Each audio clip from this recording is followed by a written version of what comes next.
From Los Angeles, California, the entertainment capital of the world, it's the 80s Movie Podcast. I'm your host, Edward Havens. Thank you for listening today. On this episode, we'll be covering one of the oddest Part 3 movies to ever be made, Smokey and the Bandit, Part 3. But before we do, I owe you, loyal listener, an apology and an explanation. Originally, this episode was supposed to be about the movies of H.B. Toby Halicki, who brought car chase films back to life in the mid-70s with his smash hit, Gone in 60 Seconds. Part of the reason I wanted to do this episode was to highlight a filmmaker who doesn't get much love from film aficionados anymore, in part because this was the movie that literally made me the person I became. My mom was dating Toby during the making of the movie. I spent a number of days on the set as a 5-year-old, and I even got featured in a scene. And I thought it would be fun to get my mom to open up about a part of her life after my parents' divorce that I don't remember much of. And it turned into a discussion that made me question everything I became, much of which I will cover when I find the courage to revisit this topic, hopefully in time for its 50th anniversary this July. So, for now, and to kind of stick with the car theme this episode was originally going to be about, we're going to do a quick take on one of the most bizarre and most altered movies to ever come out of Hollywood. As you may remember, Smokey and the Bandit was a 1977 hit film from stuntman turned director Hal Needham. Needham and Burt Reynolds had become friends in the early 60s, and Needham would end up living in Reynolds' pool house for nearly a dozen years in the 60s and 70s. Reynolds would talk director Robert Aldrich into hiring Needham to be the second unit director and stunt coordinator for the car chase scene in Aldrich's classic 1974 film, The Longest Yard, and Reynolds would hire Needham to be his second unit director on his own 1976 directorial debut, Gator. While on the set of Gator, the two men would talk about the movie Needham wanted to make his own directorial debut on, a low-budget B-movie about a cat-and-mouse chase between a bootlegger and a sheriff as they tried to outwit each other across several state lines. As a friend, Reynolds would ask Needham to read the script. The quote-unquote script was a series of handwritten notes on a legal pad. Needham had come up with the idea during the making of Gator when the Teamster transportation captain brought some Coors beer to the production team. And believe it or not, in 1975, it was illegal to sell or transport Coors beer out of states west of the Mississippi River because the beer was not pasteurized and needed constant refrigeration. Reynolds would read the quote-unquote script, which, according to Reynolds' 1994 autobiography, My Life, was one of the worst things he had ever read.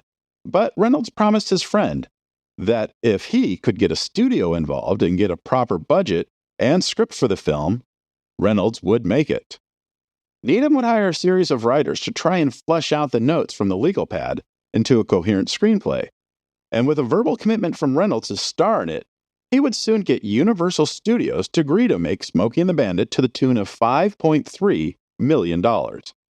After all, Reynolds was still one of the biggest box office stars at the time, and $5.3 million was small potatoes, especially when Universal was spending $6.7 million on the Super Bowl assassin thriller 2 Minute Warning, $9 million on a biopic of General Douglas MacArthur, and $22 million on William Friedkin's Sorcerer, an English-language version of the 1950 French novel, The Wages of Fear. Reynolds would take the lead as the Bandit, the driver of the chase car meant to distract the authorities from what the truck driver is hauling. Jerry Reed, a country and western star, would get cast as the Snowman, the truck driver who would be hauling the Coors beer from Texarkana, Texas, to Atlanta. Reed had only co-starred in 2 movies before, both starring Burt Reynolds, and even if they had almost no scenes together in the final film, their rapport on screen was obvious. Sally Field, a television star who needed a big movie on her resume, would take the role of Carrie, the runaway bride who joins the bandit in his chase car. Field had just completed Sybil, the dramatic television movie about a woman with multiple personality disorder, which would break Field out of the sitcom world she had been stuck in for the past decade. Richard Boone, the star of the longtime television western Have Gun, Will Travel, would be considered as the Sheriff Buford T. Justice in pursuit of the bandit throughout the movie, but Reynolds wanted someone who was a bit more crazy, a bit more dangerous, and a heck of a lot funnier. And who wouldn't think of comedy legend Jackie Gleason?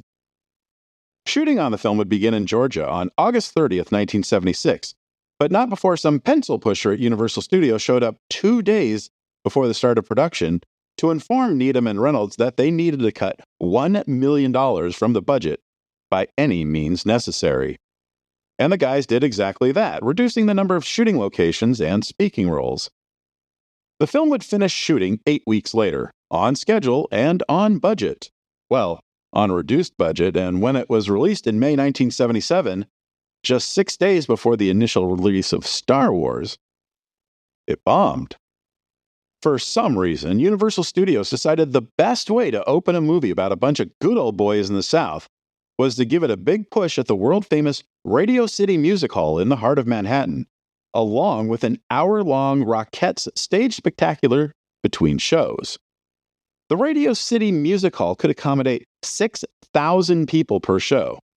Tickets for the whole shebang, movie and stage show, were $5, when the average ticket price in Manhattan at the time was $3.50. And in its first 6 days, Smokey and the Bandit grossed $125,000, which sounds amazing until you're told the cost of running Radio City Music Hall for a week, stage show and all, was $186,000. And in its second week, the gross would fall to $102,000 and to $90,000 in week 3. And Universal would be locked into Radio City for several more weeks. But it wouldn't be all bad news. Universal quickly realized the error in opening in New York first and rushed to book the film into 381 theaters in the South, including 70 in the Charlotte area, 78 in and around Jacksonville, 97 theaters between Oklahoma City and Dallas, another 57 between Memphis and New Orleans, and 79 in Atlanta, near many of the locations the film was shot. And in its first 7 days in just those 5 regions, the film would gross a cool $3.8 million. Along with the $102,000 from Radio City, the film's $3.9 million gross would be the second highest in the nation, behind Star Wars. And despite bigger weekends from new openers like The Deep, Exorcist II, and A Bridge Too Far, Smokey and the Bandit would keep going and going and going, sticking around in theaters for more than 2 years in some areas, and grossing more than $126 million. Naturally, there would be a sequel. But here's the funny part. Smokey and the Bandit 2, a Universal movie, would be shot back-to-back with Cannonball Run, produced by the Hong Kong film company Golden Harvest as a vehicle to break their star Jackie Chan into the American market. Both films would also star Burt Reynolds and be directed by Hal Needham. Filming on Smokey and the Bandit 2 was supposed to start in August of 1979, but would be delayed until January 1980 because the film Reynolds was working on in the late summer of 1979, Rough Cut, went way over schedule. While the budget for the sequel would be $10 million, more than double the cost of the original film, the overall production was not a very pleasant experience for most involved. Needham was feeling the pressure of trying to finish the film ahead of schedule so he would have some kind of break before starting Cannonball Run in May 1980, and because several of the other actors, including Roger Moore, were already locked into other movies after shooting was completed on that film. Burt Reynolds and Sally Field had started dating during the making of Smokey and the Bandit in 1976, and both of them signed their contracts to appear in the sequel in 1979.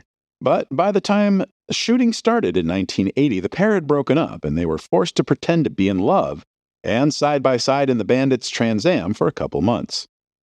One of the few things that would go right on the film was a complex chase scene that could only be shot one time, for the end of the sequence would be the destruction of a 64-year-old roller coaster in suburban Atlanta. But they got the shot. Needham would get a few weeks between the end of shooting Smokey and the Bandit 2 and the start of Cannonball Run, but the production on the latter film would be put on hold a couple of times for a few days each time, as Needham would have to go back to Los Angeles to supervise the editing of Smokey and the Bandit 2. Smokey and the Bandit 2 would make its planned August 15, 1980 release, and would have a spectacular opening weekend, $10.8 million from 1,196 theaters, but would soon drop off, barely grossing half the first film's box office take. It would still be profitable, but Needham, Reynolds, and Field all nixed the idea of teaming up for a third film. Reynolds had been wanting to distance himself from his good old boy 1970s persona. Field was now an Oscar-winning dramatic actress, and Needham wanted to try something different. We'll talk about that movie, Megaforce, at the time. But despite losing the interest of the main principals of the first two movies, Universal was still keen on making a third film.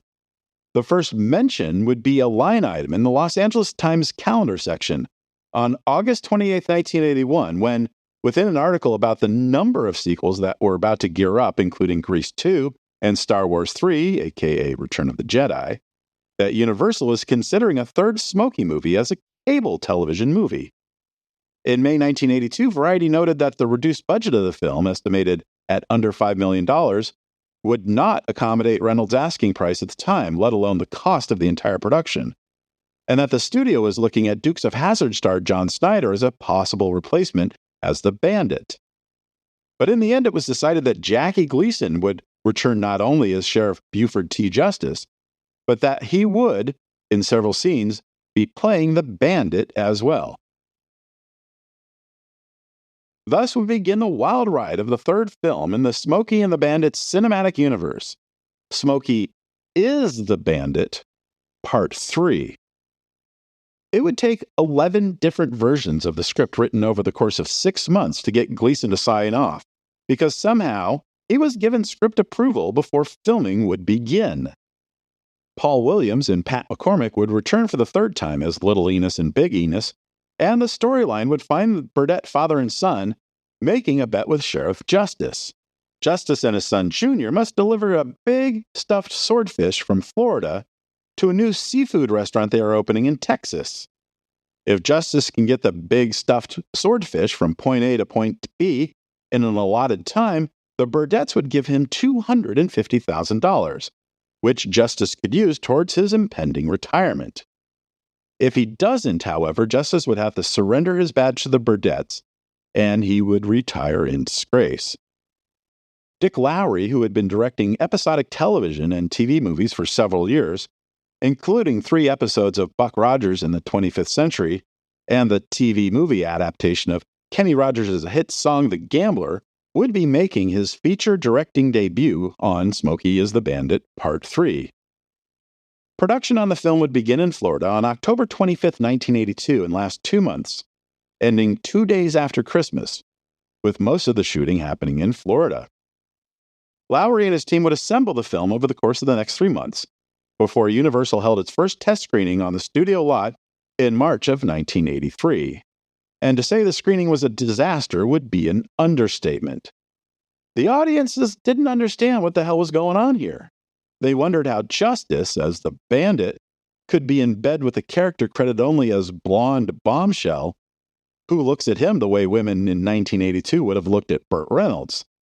They wondered why a plot twist in the very last scene was presented, that Dusty, who had been traveling with Buford T. Justice as the Bandit, was really Big Enos's daughter, when it affected nothing in the story before or after its reveal. But mostly they were confused as to how one actor could play both title characters at the same time. Like, is Justice seeing himself as the Bandit? Seeing himself behind the wheel of the Bandit's signature black and gold Pontiac Trans Am? And a beautiful country music DJ played by Colleen Camp as his companion, all while actually driving his signature sheriff's car with his son Junior as his constant companion? The studio had 2 choices. One, pony up a few extra $1 million to rewrite the script and try to lure Reynolds back to play the Bandit. Or 2, bury the movie and take the tax write-off. The second choice was quickly ruled out, as a teaser trailer for the film had already been released to theaters several weeks earlier, and there seemed to be some interest in another Smokey and the Bandit movie, even though the trailer was just Gleason as Justice, standing in front of a large American flag, wearing a military-style uniform and giving a speech to the camera, not unlike the one George C. Scott gave at the start of the 1970 Best Picture winner Patton. You can find the link to that teaser trailer for Smokey Is the Bandit Part 3 on our website at the80smoviepodcast.com. So, the studio goes down to Jupiter, Florida, where Reynolds had been living for years, and made him a sizable offer to play the bandit for literally a couple of scenes. Since Gleason as Bandit has only one line in the film, and since most of the shots of Gleason as Bandit were done with wide lenses to hide that it wasn't Gleason doing any of the driving during the number of scenes involving the Trans Am and stunts, they could probably get everything they needed with Reynolds in just a day or two. But Reynolds would say no to that offer. Strangely, he would agree to come back to the film as the Bandit for an extended sequence towards the end of the film. We'll get to that in a moment. So with Reynolds coming back, but not in the capacity they wanted him in, the next thought was to go to Jerry Reed, the country singer and actor who had been playing Bandit's partner, the Snowman, in the first two films. Reed was agreeable to coming aboard, but he wanted to play the Bandit, or more specifically, Cletus, pretending to be the Bandit. The film's screenwriters, Stuart Birnbaum and David Deshev, were called back in to do yet another rewrite.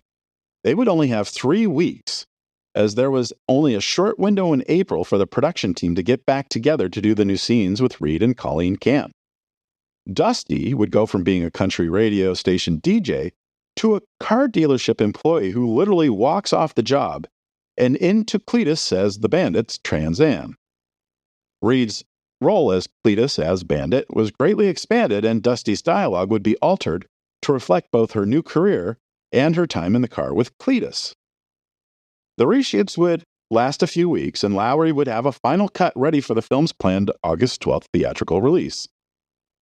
It is often stated on this podcast and other sources that in the 1980s, August was mostly the dumping ground of the studio's dogs, hoping to get a little bit of ticket sales before Labor Day, when families look at going on vacation before the kids have to go back to school. And the weekend of August 12th through 14th in 1983 was certainly one way to prove this argument. Smokey and the Bandit Part 3 would be the second highest grossing new release that weekend, which is surprising in part because it would have a smaller percentage of prints out in the market compared to its competition, 498 prints to be exact, almost exclusively in the southern United States. The bad news is that the film would barely make it in the top 10 that weekend. Cujo, the adaptation of the 1981 Stephen King novel, would be the highest grossing new opener that weekend, making $6.11 million in ticket sales and barely missing the top spot, which was held for a third week by the Chevy Chase film Vacation, which had earned $6.16 million. Risky Business, which was making its young lead actor Tom Cruise a movie star, would take third place with $4.58 million.